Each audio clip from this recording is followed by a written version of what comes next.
So it is my distinct honor to moderate the session on city building. It's the Mayor's Forum.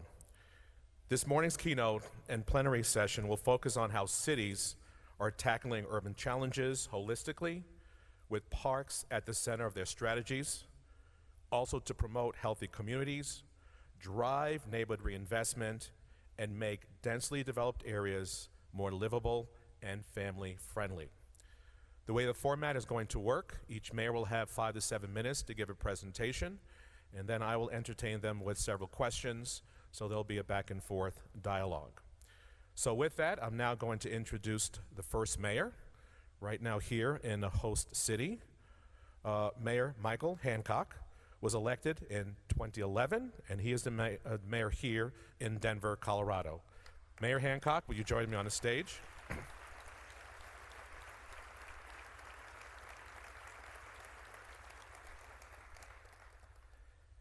Mayor Village said he lived there for some time in the U.S.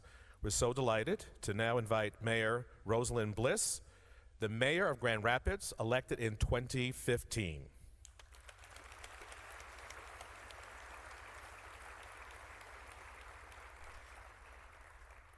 And our last mayor comes from Greenville, South Carolina, elected in 1995. So this is the longest serving mayor we have on our panel, Mayor Knox White.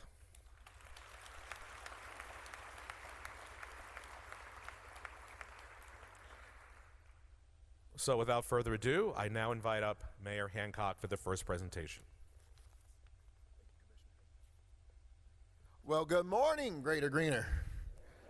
We are so honored you're here in Denver, Colorado. This is my first chance to welcome you since I was out of town when you arrived. I hope you're having a good time. You're having a good time? Say, I'm having a good time. Mayor Village, thank you very much for that phenomenal presentation. I'm going to steal several of your ideas. And I want to welcome my good friend, Mayor Bliss and Mayor White here. I'm looking forward to the conversation. Let me go ahead and get started with this presentation. We've got 78 neighborhoods in our city. Many of them are named after the parks in the community. Our parks define the character of our communities. They are the heart and soul. Over the last 8 years, we've added over 600 acres of parkland and open space and preserved over 1,000 acres of open space as designated parkland and made parks and recreation centers free for youth and older adults in Denver, Colorado. In fact, when I became mayor in 2011, only 700 kids were members of our rec program of 29 rec centers. Today, there are in excess of 100,000 children who are members of our rec program.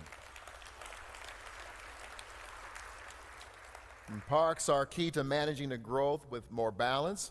A city can't plan for growth. It must plan for what that growth looks like, and that's what we're working to do.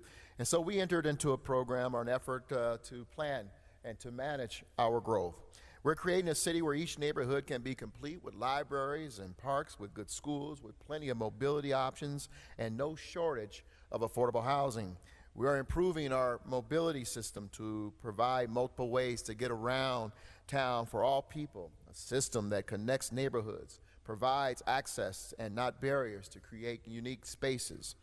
Our streets are changing, and we believe we got to get more out of our streets by incorporating green infrastructure like trees and water quality, but also creating more mobility options.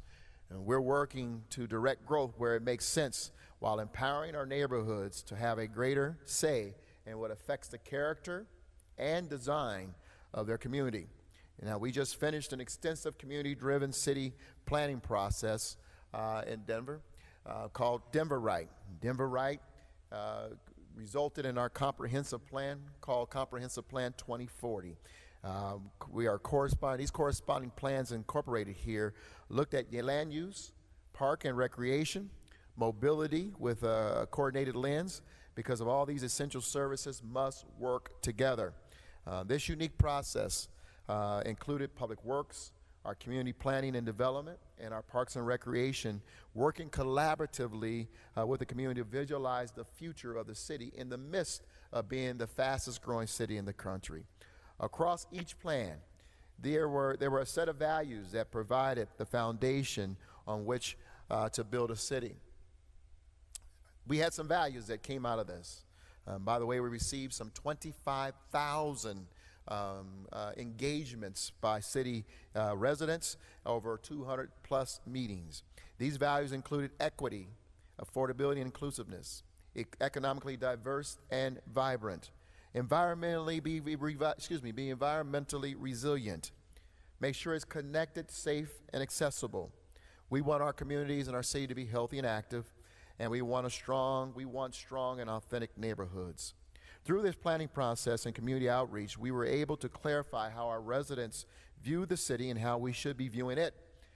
There is no hard separation to where public works ends and where parks and recreations begin. The way the residents saw it, no matter which city department was involved, we need neighborhoods that are safe, walkable, provide a quality of life that every resident deserves. Parks as infrastructure are one of the best opportunities we can achieve in the city of Denver. And so we wanted to move forward. I wanted to take a moment to focus on the extensive park system, which was called the game plan, which was their element of this community planning. Our guiding value is our city is within a park. That's the value we talk about. We are a city within a park. And let me just say this. I started looking at it even further. If we are truly a city within a park, then our streets, our buildings and trees should be momentary disruptions within that park, or elements within the park. And so we start with the thought that this is a park. And it has been since the city movement. This has been a value of ours since the early part of the 19th century. Ensuring that every resident, from our youngest to our oldest, lives within a 10-minute walk of a park. Ensuring our investments reflect the values of our cities and our neighborhoods. Ensuring our natural places, such as our rivers and creeks and open spaces, are restored, protected, and preserved. That's why the game plan, which is our part of Comprehensive 2040 that addresses our parks, also addresses the values of being a healthy city, was included as part of the heart and soul of our overall Denver Right plan. Game plan for a healthy city defines the roles parks play in the health of individual residents and in overall health of our environment. This plan addresses how we need to, 1, adapt to changing climate and limited resources. 2, diversify parks and recreation services. 3, grow the park system and recreation access. 4, reinvest in Denver's parks and recreation resources and its people. And finally, connect to Denver's nature and culture. Through the game plan, parks are defined as essential city infrastructure in Denver now. Example of our parks and green space as civic infrastructure, we had what we call a plat to park story. We had to create some relief in terms of our flooding across the city. And in order to do that, we had to go across an iconic city park and 39th Avenue Channel and our Glowville Landing. This was very controversial as people really started rumors and conspiracy that we were trying to close a golf course, and to end our commitment to open space. We were hoping to utilize new and existing green infrastructure to increase connectivity, improve water quality, increase access to new and improved recreational amenities, open space, and provide critical flood protection for our neighborhoods. To achieve that, it took multiple departments working together to make multifaceted infrastructure improvement happen. Now, after that controversy, and I might be in front of myself, but I'm close to finishing. Last November, the people of Denver backed up our vision for parks in our city when they said yes to a dedicated funding source for our parks and rec system. With the vision and the game plan complete for our parks, it will mean that the city will have, over the next 20 years and beyond, a plan, but now we also have a dedicated tax that will allow us to make the investments in, 1, acquiring additional land for parks, trails, and open space, improving and maintaining existing parks, trails, and open space, including our Denver Mountain Parks, where the city of Denver has over 14,400 acres of land. building and maintaining new parks and trails, restoring and protecting natural features such as waterways, rivers, canals, and streams, and expanding the urban tree cover in parks, parkways, and public right-of-ways. Close to over $40 million will be generated every year to support this plan. Priority projects for funding are those in neighborhoods that don't have equitable access to a quality park. And I'll close with this. I want to celebrate the leadership of Happy Haynes and our great parks director, Scott Gilmore. I got to tell you, I know there are many cities represented from around the country, but I think Denver has the very best team in place because they are community-rooted, grassroots-rooted, and they are Denverites who are planning the future of future Denverites and their love and commitment and benefits of our parks and open space. We made great strides in making Denver a great city, but we have more to do. And thanks to the people of Denver, we now have the resources to make it happen. Thank you all for being here. Look forward to talking to you.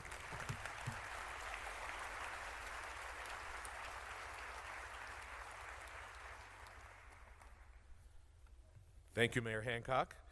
Now I'll invite up to the podium Mayor Rosalynn Bliss, Mayor of Grand Rapids, Michigan.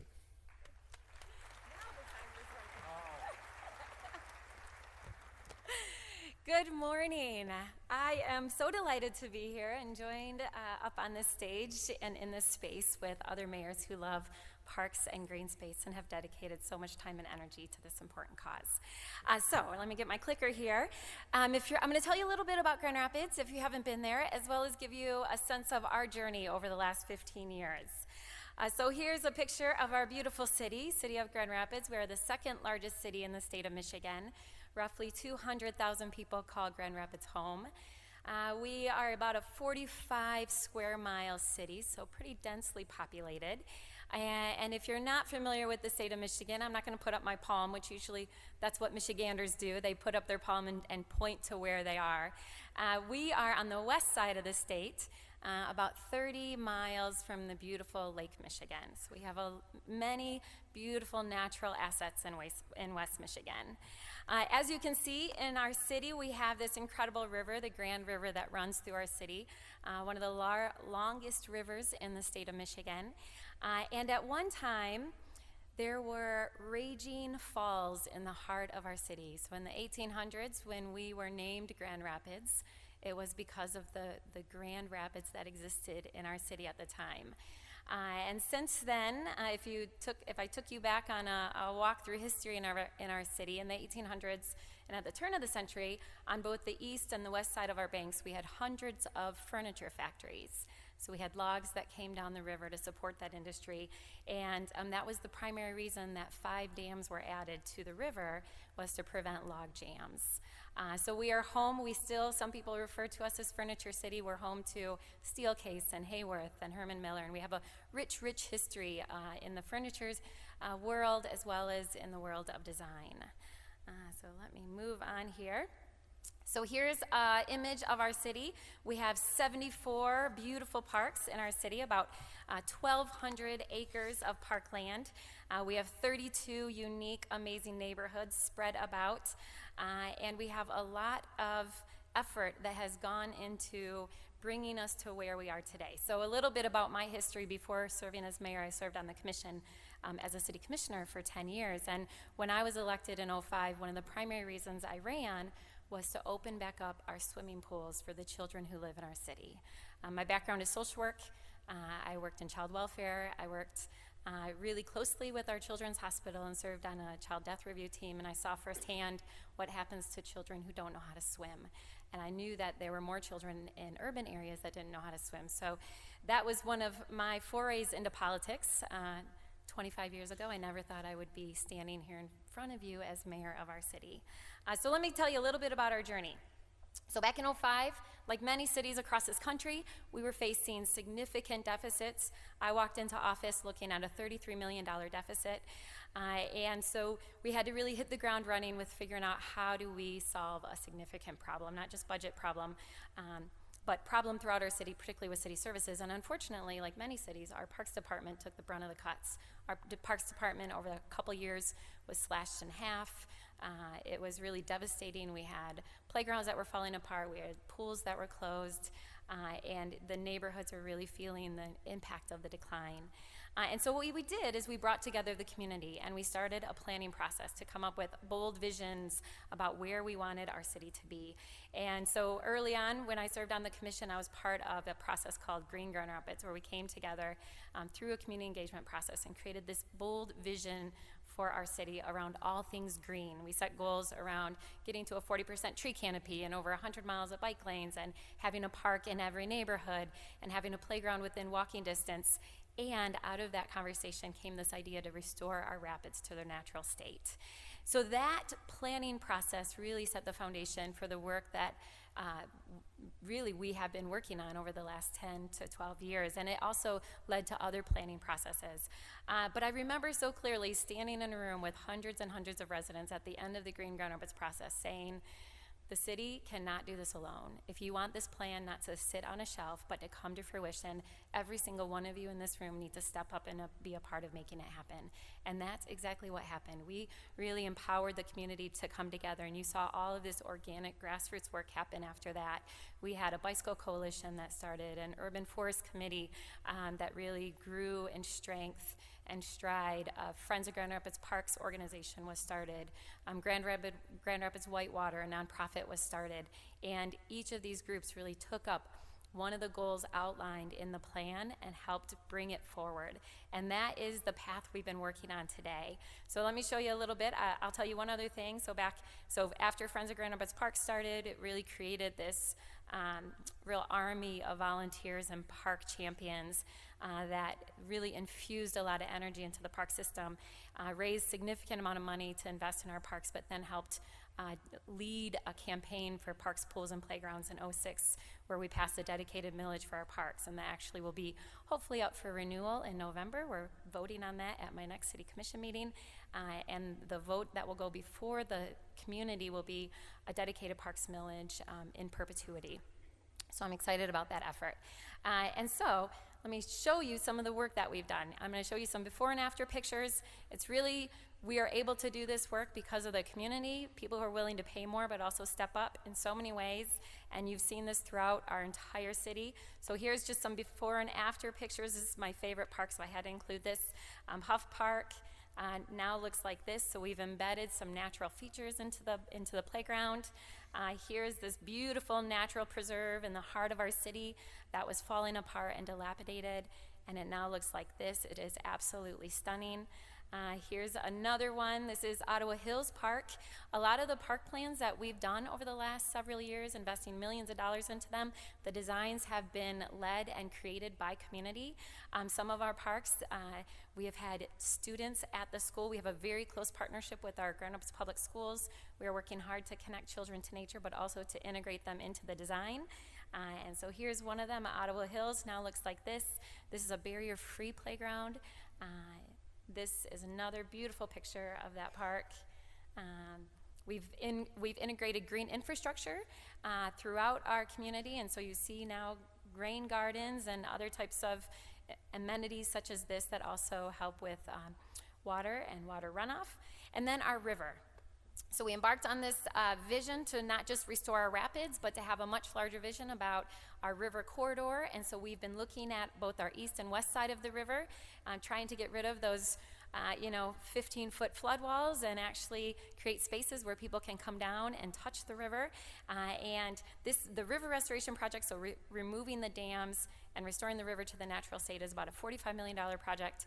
We are in the permitting process, and I'm very hopeful that we'll be in the river next year and we'll start removing those dams. But then we've been looking very deliberately and intentionally at the river's edges. And here's an image of what was over on our east side of the river there. And this is what it looks like today. It's absolutely stunning, and we have 11 different opportunity sites along the river's edge that we're actively working on developing, as well as connecting our trails. So when all of you come to Grand Rapids, hopefully in 5 to 6 years, you'll be able to get on a trail north of Grand Rapids and ride your bike all along the river out to Lake Michigan. So here's another vision for our riverfront. Again, really helping to connect people to nature, but also using the river as a connector between the east and west side of our city instead of having it be a division. So here is a parking lot. So one of my favorite stories is we've done this multiple times in the city. We've taken parking lots and we're transforming them into green space. And in the meantime, we're doing kind of a short-term visioning. So we took this parking space, we painted it, not we, but artists from our community, and now we're doing movies in the park and helping people see what this potentially can be. And this is what it's going to look like someday. So with that, I'm delighted to be here. A lot of great work happening, but honestly, it wouldn't happen without all of you in this room. I know I have some folks from my parks team that are here today, and they're the ones that do the hard work every day. I get up and I get to talk about it. I get to be the ambassador and the champion in our city, but they're the ones that really make the work happen. So thank you so much.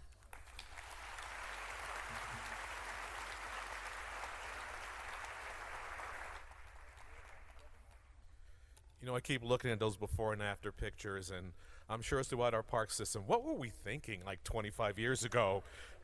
Thank God we have, you know, landscape structures and others that are really understanding play, particularly, I think, the evolution for children that have ADA issues, and now they can have universally designed playgrounds that children of all ages and all abilities can enjoy. So now, the last mayor who's going to present is again from Greenville, and because I live in North Carolina, it's not Greenville, but Greenville, South Carolina, Mayor Knox White.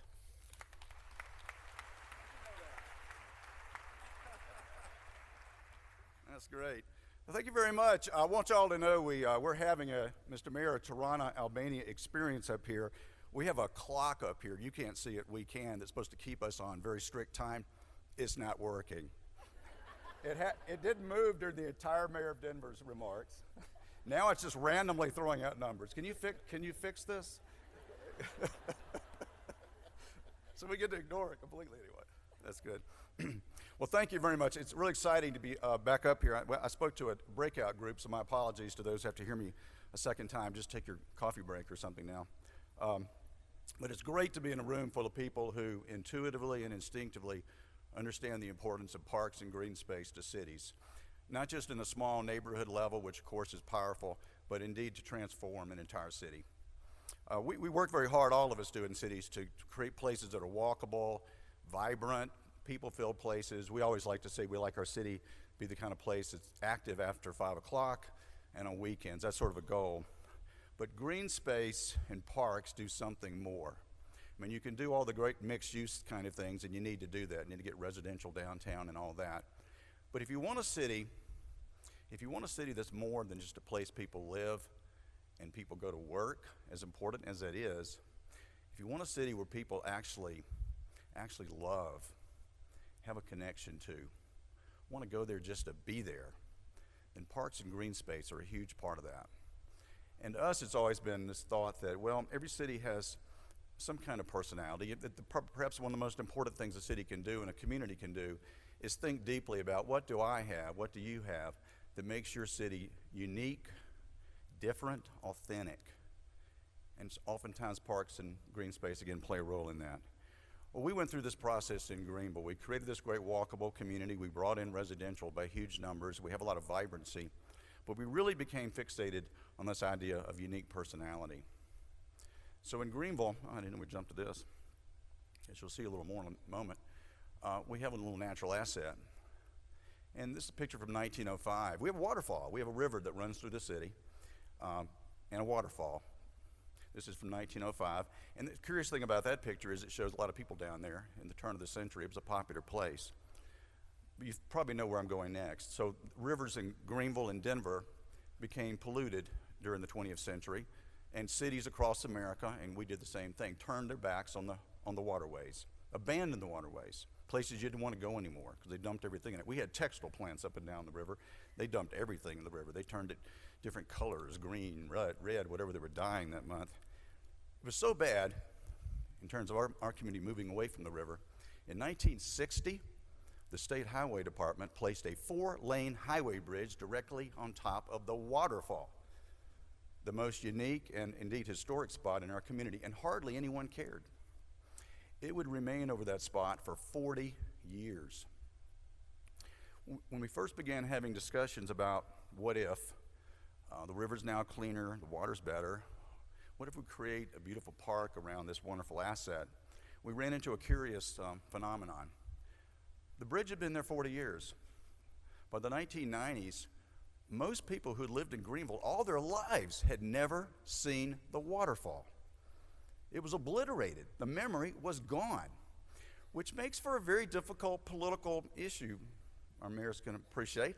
We basically were saying to our community, let's spend $18 million to build a beautiful park around a waterfall you've never seen. Trust us. And most people really didn't. We had a lot of back and forth. True story, I had a member of city council come to me one time and said he had the perfect solution to this issue. I said, really, what's that? He said, well, instead of removing the bridge, let's move the waterfall. And I said, how do you do that? And he said, dynamite. It wasn't going well. Long and short, we had some elections, new people on council. We took a bold step. I don't think we ever had 51% of the public on our side, so we removed the bridge. 4-lane highway bridge, obliterated. And, well, thank you. We didn't get much applause for about 2 years while I was under construction. For the first time in 40 years, the sun was shining on the falls. It was pretty dramatic. Big area, as you see. The bridge was really quite large, and no development down there. The whole area down there was warehouses and abandoned, basically. Most of the city development was up the hill. So we created from that, we went to that. A pedestrian suspension bridge instead of a highway bridge over the waterfall. Well, thank you. Well, thank you. And this place nobody even knew existed quickly became the centerpiece of our community. Place of great pride. The park is quite large, about 9 acres, beautiful green park all around it. The river goes up from there. People come down here in droves. That is actually a photograph from the weekend. People get in the water and do all kind of crazy things. Well, it's great for green space and parks and pride in the community. Well, I'm so glad we took this picture. That is a picture of across the street from Falls Park on the month that the park opened. Abandoned buildings and warehouses for a mile. Within 2 years, it looked like that. And we haven't turned back. $200 million in private investment, hotels, condos, apartments, wonderful amenities up and down the river and up a mile from there, a baseball stadium and such. That walking path you see there that goes for 20 miles along the river and then runs to the city as well. People love it. So it's transformed the whole thinking of what it means to be in our city. And again, talk about unique personality. Yeah, we have it now and people love it. So what are we going to do next? Well, we're going to keep going up the river. And the greatest asset we have is the recognition that the greatest asset we have is the river. So we're continuing to go up the river. Well, you go about a quarter mile up the river, and it's not so nice anymore. It's an old warehouse district. The river runs through it. That 20-mile bike and walk trail runs through it. That's nice, but it's an abandoned area. But this is the story I want to tell you next, the history of this. This neighborhood, here's an aerial of it from 1962, but that's okay because it looks about the same a couple years ago. 1962, you have a classic industrial site, railroad yard, warehouses, river running through it at that time, but that was kind of a man-made version of the river at the time. You also have, on both sides, predominantly African-American neighborhood. This is from 1962. The uses in that neighborhood are put best by the people in the neighborhood. We first started talking about going into this area to do something different, and they said, well, you know, the city since the 1930s has put all this junk here, they told us, and they're right. So let me tell you what's in that area. In this photograph, we have a city public works department, a lot of junk vehicles. We have a jail, actually it's a women's jail, special jail for women, women's stockade, police shooting range, which is interesting because they sometimes didn't shoot quite straight and went into the neighborhood. 2 city dumps, yeah, a real mess. In the middle of all this, if you look carefully, there's a baseball stadium. It's a minor league ball stadium put there in 1938. And here's the story on that. In 1938, the city went into this area, and on a spot that was the only African-American park in Greenville, South Carolina, they placed the baseball stadium. And the neighborhood leadership at that time, 1938, was so upset with this that they marched down to City Hall and came to the City Council chambers. In 1938, that was pretty gutsy. And they said to the mayor and council, "You've taken our only park, our only land, to put your baseball stadium there. And you shouldn't be taking our property." And the mayor at the time gavelled the leadership down and said, "Sir, we're not taking away your land, we're giving you a baseball stadium." And you know, the leadership at that time came back to the podium in 1938 and told the mayor of Greenville, "Sir, we can't even sit in the stands of your baseball stadium." 1938. In 1939, the business leadership of Greenville, and we're still a business town, by the way, came to council with the leadership of the neighborhood, all at one time, to say, "City Council and Mayor, you did the wrong thing, and that this city should commit itself to a park, a green space park on this site." Again, it was 1939. And there was some progress being made toward that, but then something called World War II intervened, and we kind of lose the memory of this again. It kind of fades away until now, 80 years later, we're building the park. And we're building a 60-acre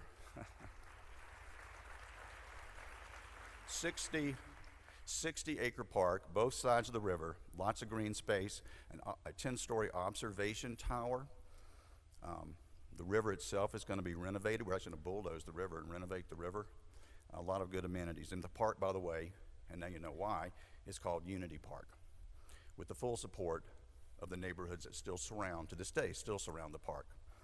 So 80 years is a long time to wait, but everybody's pretty excited about it. So the park's going to have lots of green space. It's a public-private partnership. Lots of neighborhood involvement. Spray park, number one thing the neighborhood wanted was a spray park. Very large spray park. It's going to have a wetlands. We have a vast wetlands area, kind of unexplored and undiscovered until now, with boardwalks throughout. And then finally this, I'll conclude on this. An issue that we all now face. With great green space and parks comes issues of gentrification and rising land values, and we're having that.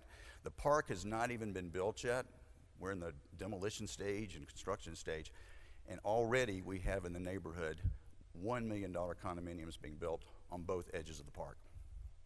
So, what we're doing, the city of Greenville owns all the property. You see the green space park, that's basically the floodway.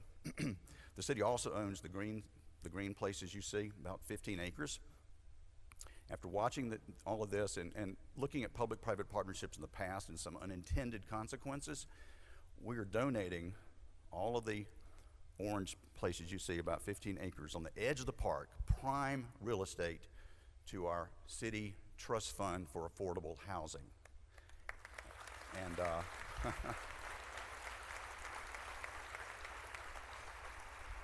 we have a very robust affordable housing program. We want to see in this place senior housing, teacher housing, all kinds of different housing types in this. We already have the $1 million housing, so check that box. We can say it's a different economic neighborhood. So that's what we're doing, everything we're doing to make sure that this park, Unity Park, is indeed a park for everybody. Thank you.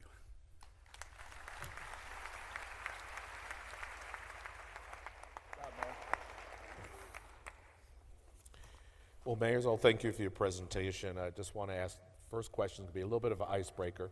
So we all know Central Park is the best park on the planet. But Mayors, aside from your city, can you tell me what your favorite park is, could be on the planet, and why? I love all their parks, I'll say. Piedmont Park in Atlanta. And I like it, I appreciate, especially with our new park, the demand these days, everybody wants all these amenities. And I think that's great, the spray parks, we have specialty playgrounds all around different pockets of the park. And all the amenities are great in high demand, but I'm kind of always the one pushing back against it to some degree because I want green space. I want places people can just go and kind of be lost in the park for a while. And I think Piedmont Park has always had a good balance of the two. Good choice. Mayor Bliss. So my favorite park, so I grew up in the Upper Peninsula of Michigan, the UP, up in Sault Ste. Marie, and my favorite park is in the Upper Peninsula. Now, some people don't even know that the UP is actually part of Michigan, not Wisconsin. Long story there, but it's really a beautiful part of our country that so few people have experienced. And so in the UP, there's this beautiful space, Pictured Rock, and it is absolutely stunning right on Lake Superior. And what I love the most is that even now when I go, and I try to go up there every year in camp, there is no cell coverage. It's a beautiful thing. Yeah, I love that, yeah. It's beautiful. I'm sure the teenagers love that site. Yeah. Mayor Hancock? You know, I'll pick Millennial Park in Chicago. That's a nice one. Because, you know, I think that, and it's a lot of, you know, it's hard to step outside of Denver and think of a park that you appreciate almost as much, or one of our mountain parks, but Millennial has something for everyone. You know, it has an amphitheater there, it has the art that's activated and it really engages people. You have the areas where you can be peaceful, and I think that's really what we try to accomplish with our parks, and that is how do we activate it so that people who want it activated can be a space for them, but also where people who want to just find peace and respite, there's something for them as well. So Millennial Park has that brief interruption in downtown Chicago. Round of applause, all great choices. All right, so let's get started. And all of you touched on this in your presentation. So there's no question that demographics are in flux across the country. Populations diversifying rapidly, family compositions changing, our cities are aging. What people expect from parks and public spaces also is changing. So how is your city adapting to the changing population, and how are you making your parks more inclusive? Why don't you? You know, I think one, completing the Comp Plan 2040 which encompassed our game plan was important because it acknowledged the diversity of our community, and I was proud of my city as part of the resident engagement that one of the most important elements or values that they put out there was equity, and that was heard all over the city. Make sure as we move to make sure the city can manage growth, that equity is a part of what defines who we are and defines this moment. And that includes the game plan, the 20-year plan around our parks. And our parks should be that which enhances our neighborhoods. And we ought to have the audacity that we can go in and improve parks and place parks in places without displacing the residents who call that in the community home. It ought to enhance them. And that means we got to have strong community engagement. The values and the character and design ought to be driven by the people who live in that neighborhood. And that park, once we're done improving it or building it, should reflect what the people have said they want. Paco Sanchez Park that was presented here earlier is a direct reflection of community coming in saying, we want these elements to uphold the values and reflect who this park's named after, but also who we are as a community, the culture. And by the way, there was a neighborhood that actually turned that park down. They didn't want those elements in their park. And we're proud that this neighborhood said, bring it to us, we'll engage with you on how to design it, and now we have an iconic, wonderful park as a result. Yeah. Well, I'll just add, it is a lot about listening and engagement, but also it's about being open to change. And really empowering individuals who live in a neighborhood to be a part of designing and creating the park that fits in their neighborhood.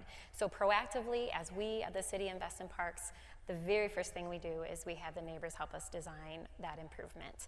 And also when you look at area-specific plans and as neighborhoods are doing larger planning processes for their neighborhood, making sure that they are intentionally thinking about green space.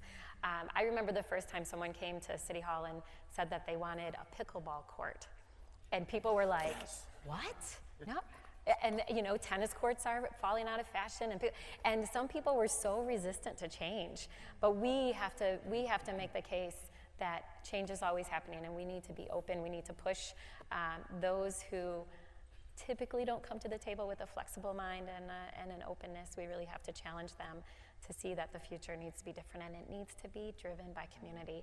Our motto is your city, your parks, and we need to act that way and work and really believe in that value in order to truly move forward and identify how we're going to change for the future. Thank you. How many people have pickleball courts in their park system? Have what? All right, some of you need to get up to speed. It is the coolest sport ever. I didn't know what it was either. Yeah, it's very popular. Don't be messing. You don't mess if you don't have it, it's coming, but you don't mess with the pickleball folks. People. Very passionate. They're pretty determined. I just wanted to kind of point out that if you think your job is getting harder, It is. It used to be parks and recreation, could move along. You kind of were the good guys doing all the good things, and now you suddenly have a lot more conflict and issues. I mean, some people really have to have a dog park, and other people don't want a dog park anywhere around, and that's an issue you didn't hear 10 years ago. We just touched on one there.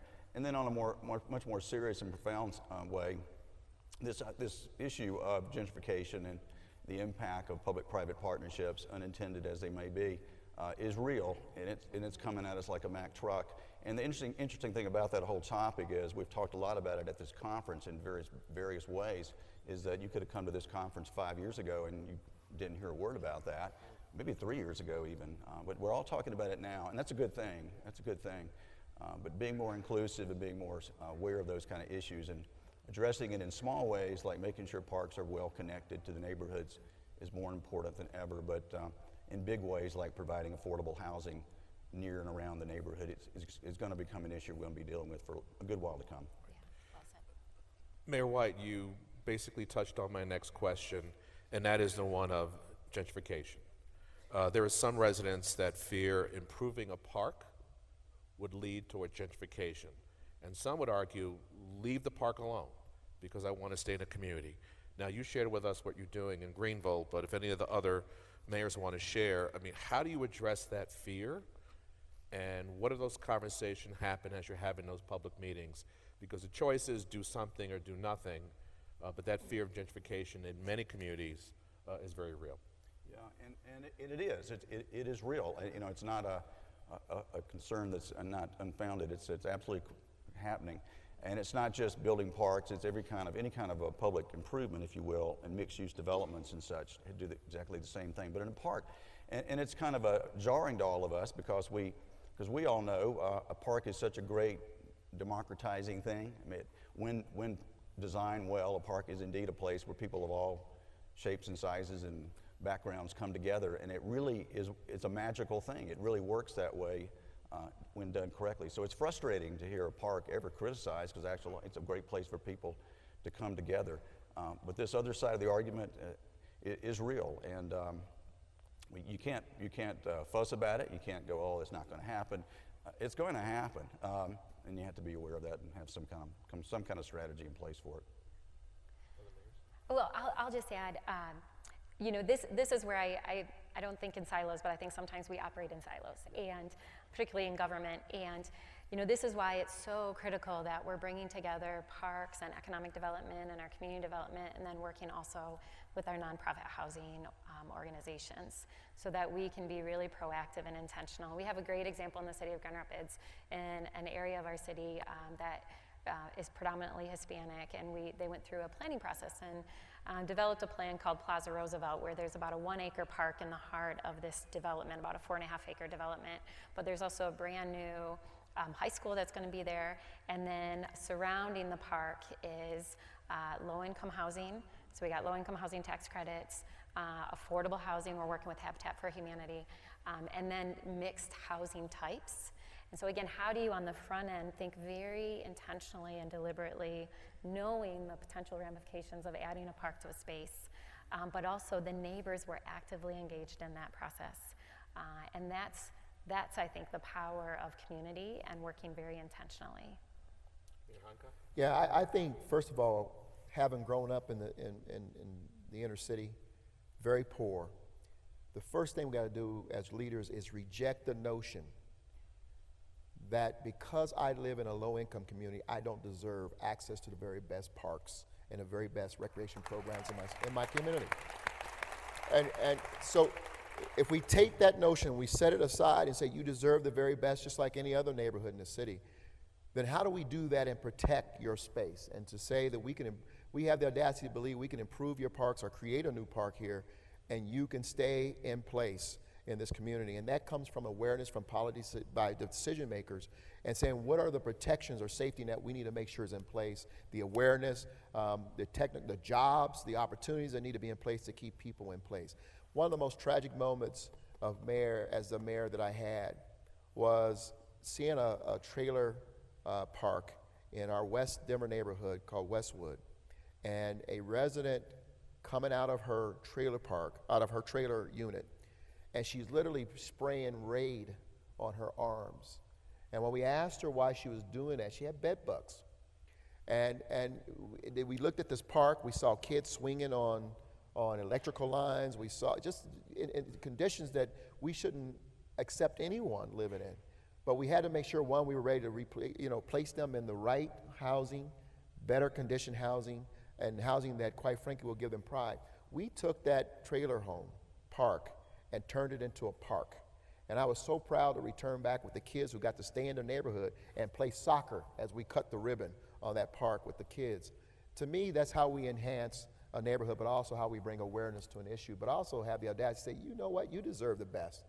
Just because you live in a low-income community, you deserve the best, just like any other park or neighborhood in the city of Denver. We start from that place. Can I follow up what the mayor said about we stay in silos, because we all deal with this issue, but talking about speaking in silos, so for decades, you work with the Housing Authority or other organizations, sometimes nonprofits, to build new affordable housing, renovate neighborhoods, and that kind of thing. I still find it amazing, I still do with this. You got people who do that, okay, I'm gonna build affordable housing, or I'm gonna renovate these houses, and we have to constantly remind them, well, what about the green space, and what about parks? Our kids are gonna live there, right? I think that's been one great role as a mayor, is to kind of be the one who watches over this whole thing, and I know everyone in this room probably deals with this too, but you're so correct that those kind of neighborhoods deserve a quality green space park as much as anybody, but sometimes people think in silos and it almost gets left out, even today while we're still having this kind of conversation. Yep. So throughout this conference, we're talking about funding for capital, funding for maintenance and operations. Mayor Hancock, we're all very jealous having a dedicated funding stream. That's not normal here in the U.S. So how supportive are taxpayers in investing in parks? And can you share some positive stories, whether it's a bond referendum, special assessments, or other funding mechanisms to improve or expand the park system? I mean, and even Mayor, how did you do it? How as chief executive do you convince the population and pass a referendum for having a dedicated funding stream, which is rare? And if you can share some of the other stories about how do you sell a vision of having a park underneath a highway? There isn't an amenity that rates higher or pulls higher than parks and open space in the city of Denver, in the state of Colorado. We enjoy our outdoors space in Colorado. We're a very active community, and so the sell job was not that difficult, quite frankly. You're taking something that's most popular by the people, and then secondly, we're in the midst of being, again, the fastest growing city. We've grown by 30% in the last 10 years in the city, 110,000 people. As we've seen this development go up, the density, the sprawl occur, people, all of us are most concerned about losing Denver, who we are, and open space is a very big value of ours. So that was an easy sell in terms of, this is a chance to protect as well as to acquire and expand that commitment, that value that we have. And let me just say that people of Denver, when we go for a bond, which is about every 10 to 15 years, we always make sure that parks and open space is a part of that, because we're drawing people to the polls, and people, again, it's the most popular thing that they vote on, parks and open space. Yeah, so I was very ambitious when I was first elected, and I thought for sure coming out of the gate, let's just pass a parks millage, and was told pretty quickly that wasn't top priority at the time in light of the cuts we were experiencing. So at the time, this was 12 years ago, 13 years ago, we passed a public safety millage, and it was this divide in our community between public safety and what some people saw as amenities or parks and green space and infrastructure. And so that's when we started to organize grassroots, getting people to the table, saying we need champions and advocates for parks. And it really took 4 to 5 years of building a foundation and a network of champions that led us to be able to pass a parks millage.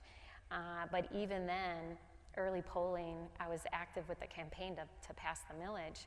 Early polling, there was a lot of skepticism from our community because they were concerned that we were going to pass a dedicated parks millage and then pull our general fund support from parks, that it was going to be a bait and switch, as they say. And so what we did, and it was pretty controversial with the mayor at the time, I was a city commissioner and our city manager, but we tied together the parks millage to a commitment from the city that they would not reduce the general operating fund commitment to parks.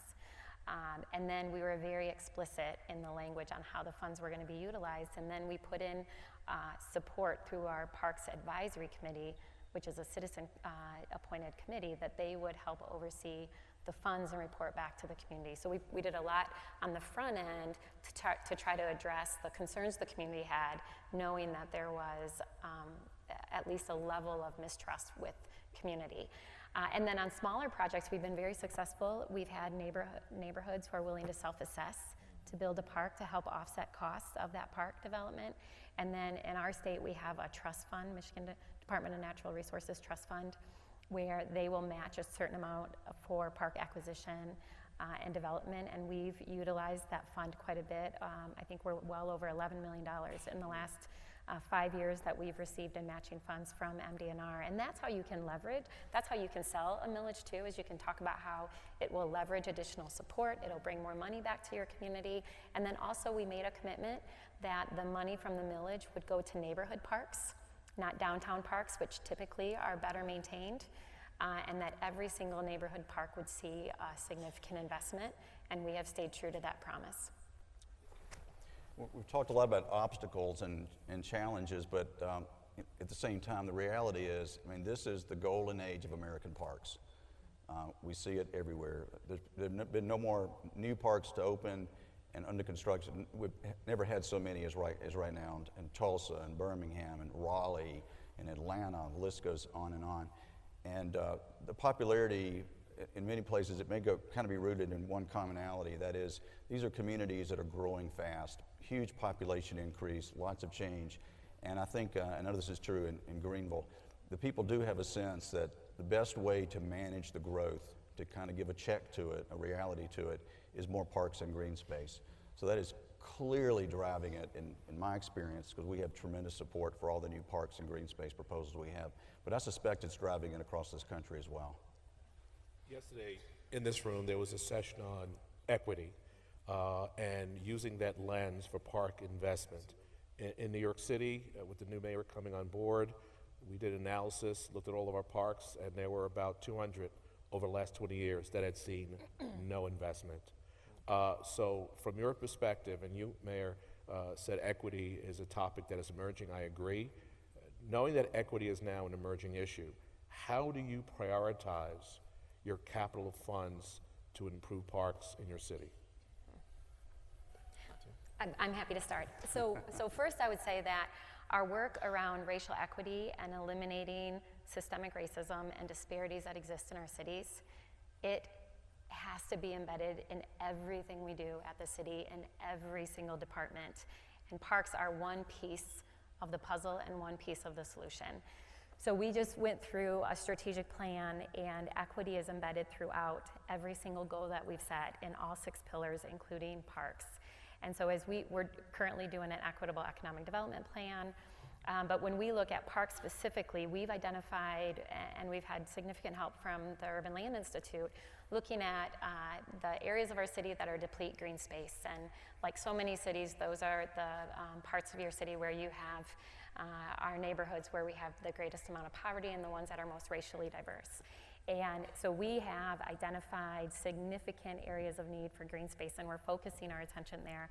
So we put in our general fund park acquisition dollars that will be specific to identify where we can purchase park land in those neighborhoods, working in partnership with neighborhoods. But then also the City Commission, we are also investing. The 3rd ward of our city is the city that for so long has been disinvested in, and we allocated additional funds just for, we're calling it a 3rd ward equity fund. And again, we're being very intentional in it. It, again, isn't just about parks, it's about workforce development, it's about infrastructure, it's about safety, it's about supporting those small businesses, it's about generating wealth. And so again, you have to make sure that the work you're doing around equity in parks is really embedded into this much larger vision if we're truly going to dismantle the systemic structures that have been put in place that honestly government created. And so we have to be a part of changing that. Yeah, very good.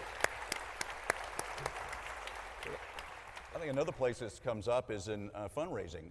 More and more, just as we're having more parks built today for the first time in our history, we're seeing public-private partnerships, really starting with Millennial Park in Chicago. That did indeed become a model, but public-private partnerships for park is still kind of a new idea. But if you want to raise private money, and we all want to do that, you have to address inclusiveness. You've got to address the impact of the surrounding neighborhoods and all those kind of issues. That's going to be built into it. And we've certainly found that to be the case with corporations and foundations. They want to see that in any kind of park plan. Yeah, you can talk about how beautiful park is and all the amenities. That's sort of like, ho-hum, we see that in a lot of different places. But they particularly want to see a broader community approach to a park, and that means how inclusive is it and how welcoming it is to the whole community. One, let your values and goals drive your investment. We want every resident in Denver within a 10-minute walk of a park, so that helps us to prioritize it. Secondly, I'm proud of the Parks and Rec Department just completed a GIS mapping process where we were able to inventory where parks are, the condition of those parks to help drive our priority and investments. And then finally, the equity mapping is extremely important. In neighborhoods, again, a park in a more affluent neighborhood may have flower beds. Well, we should have flower beds in lower income neighborhoods, and the Parks Department is very conscious of that. I'm proud when I can walk into a low income neighborhood and see a beautiful flower bed just like I can in a middle income or more affluent neighborhood. And that's extremely important. People see that reflected. And let me just say this is important. It's also awareness and making sure we're educating our residents as well. Things such as dog parks and even bike lanes in neighborhoods can be seen as favoring the gentrification of a neighborhood. I grew up in a black neighborhood. We just took the dog to the park. There wasn't an area for the dog. The whole park was his area. But now we're fencing off areas, and this is a dog park, right? And people, if they don't understand that we're trying to address health and we're trying to address safety, as well as making sure that the park is enjoyed by everyone, as opposed to just creating a dog park for wealthy or for new white people moving in the neighborhood, they get it confused. And so you got to have those real difficult, be willing to have those conversations in neighborhoods that is for everyone. And this is a way for us, not from a white-black issue or Latino issue, this is a way to address health and safety as opposed to gentrification and wealth building. I'd love to see some hands on how many people for whom what he just said resonates about dog park. Okay. Bike lanes as well, right? Bike lanes, yeah. Yeah. Who knew, So, New York City, we did a dog density map, and we actually had a doggy town hall last year. Yeah. I like it. For the residents, so it was very educational. Millennials may not have a partner, but they definitely have a dog. Yeah. So,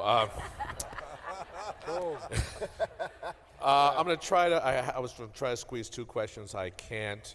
The question I wanted to ask was really just about looking at parks now, not just for physical and mental health, but also for infrastructure, flood control, water quality, air quality. Yep. Looking at the time, we don't have time to cover that. But what I wanted to ask you is, can you share either an innovative approach or design that your city staff worked on, and what are you most proud of from your Parks and Rec department? Because all of us don't often get to hear wonderful things, or like, in Toronto, we may have some flash mobs protesting or slamming us on Twitter and Instagram. So some innovative approach or design, and can you just share with us, how you feel about your local Parks and Rec staff? Real quickly, the Platte Park project that I told you about, where we had to create a drainage across the city to alleviate flooding, we really had an option. We either take 56 homes, or we go across the golf course to create this channel of drainage. We chose consciously to go across the golf course. Obviously very controversial. People didn't trust that we were going to restore this golf course. We had to take trees as a result of it, iconic older trees. We are actually planting double the number of trees, maybe 5 times the number of trees that were once there. We said the channel could be an amenity on a golf course. You did not have a water amenity across this golf course. And so that was selling that still hard, but yet selling it. And I'm proud of the fact that the park recognized the mistakes we made early on in sending engineers to explain this, as opposed to people who could do it in a softer, less engineered way to a neighborhood. We got to learn to stop doing that. Heck, send the mayor in. Listen, I'm going to put the golf course back. But the reality is, I look at that golf course every day. We are just a few months from opening it back up. I'm proud of how this golf course will be restored. It'll be better than we started when we started the project, and we'll have a new amenity that will help keep our neighborhoods from flooding. I'm sorry. Yeah, no, that's a great example. Well, I think we all have examples of how we've integrated in stormwater retention in our parks, and especially when you're short on funds and trying to kind of braid together funding, our water departments have been incredible at coming to the table with funds. But I can tell you one thing I'm actively working on right now. In our state, we have elected drain commissioners. And we have in the heart of our city some drain properties, acres and acres of drain property that has a huge black fence around them, and it's beautiful green space that no one can get to. And so I'm actively working with our county drain commissioner to push them to work with us to open up those drains and turn them into parks and figure out a way to do that where they can still be safe and meet the need when we have obviously large rain events, which happen it happens, but the drains very often are wet literally 6 times a year. It's the craziest thing. And so to me, that's a huge opportunity to work across jurisdictional lines to get, especially our friends at the county, to help us meet our goals around parks. I'll just kind of go off on what was talked about yesterday about biodiversity. I think we've had a good awareness of that also, and creating new wetlands where they weren't existing in the past, and using waterways to kind of naturally cleanse themselves. That whole area, I think, is so fascinating to observe, professional help in doing something like that. So it's a larger role for waterways, and what used to be just kind of a nuisance area in a park design now becomes something that's a major amenity. So as we close, I certainly believe mayors at every parks department is a department of fun, health, and happiness. I want to thank all of you for really achieving those active, family-friendly, quality parks that really make your cities a place where people want to live but also want to stay. Please give all the mayors a round of applause. Mayor White, Mayor Bliss, Mayor Hancock. Thank you all.